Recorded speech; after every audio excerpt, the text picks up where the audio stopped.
Brian, in one sentence, explain to me DSG transmissions, and go. 2 clutches. That was the worst explanation.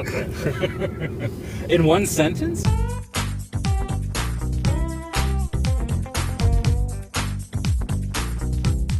This is 4 guys in a car review, and we are in the 2013 Volkswagen CC, which stands for Comfort Coupe.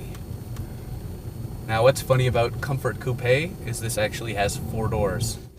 It's a car that was born when Volkswagen wanted to be more of a premium car company. This came out, the big Phaeton sedan, as we were talking about, came out, and now their direction is pretty much the opposite. They want to go mass market. So it's kind of it's a bit of a strange beast because it's kind of out here in the wilderness as their top line quasi Audi sedan.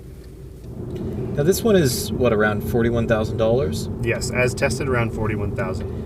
And you can always tell with Volkswagens when you can option them up a lot more because there's blank switches everywhere, especially beside the gear shifter. There's just sort of a row of gray things. There's 6 spots there looking for functions. Maybe it's for your CB radio.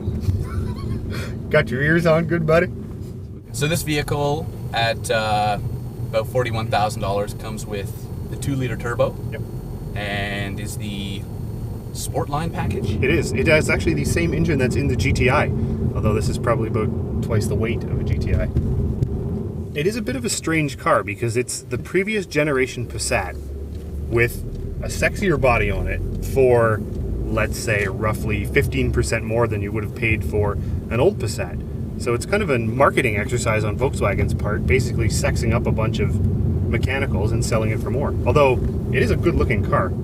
One of the things that I really like about this car is the fact that being built on the old Passat platform, I mean, this is a much more solid car than a lot of the Volkswagens that are coming out now. With the the new Passat it has fewer parts. It's I believe it's a little bit lighter, bigger, but this is built I think with more quality. So it does feel quite solid. The doors feel very typically German. They're quite heavy.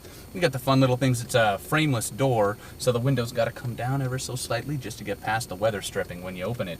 And it's little touches like that that kind of show you or make you feel, you know, that quality and the premium engineering that's in it. So from that respect, you know, I think it's got the tricks to make it kind of a premium car and let it compete against things like the S60 and the Acura TL.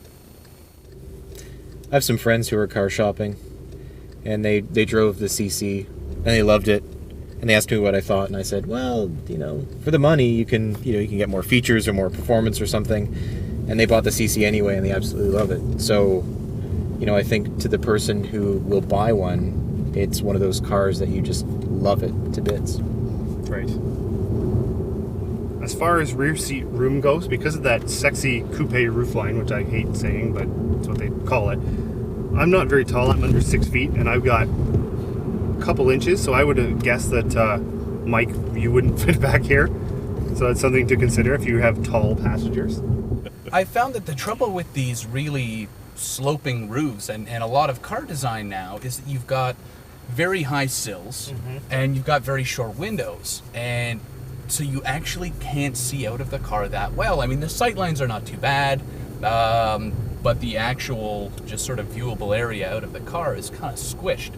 And I don't really like that. I like to be able to see well out of my car. One of the things about buying a Volkswagen traditionally has been you pay a little more and you get a little more. And it just seems like people have gone away from that idea. They want a car that is affordable first, which is exactly why the new Jetta came out right at Corolla and Mazda 3 pricing, because Volkswagen wanted to compete. They just felt people weren't willing to pay that little more any longer. And I think Volkswagen was very much right on that, because although many automotive writers said that all the new Jetta and the Passat, you know, they've lost something, they've went on to become the best-selling Jetta and Passat ever. Yeah, for sure. Okay, so for the money, is this worth 40 grand? I think it is. I mean, you're getting pretty top-notch German engineering and a heck of a lot of style for $40,000, which is something that you can't really say about the Acura. The Volvo has the safety thing going for it, but my gut feeling is that to get a Volvo equivalently equipped, it's going to be more money.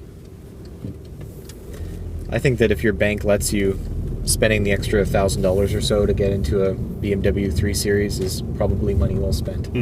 So I would say no, it's not really that great for the price.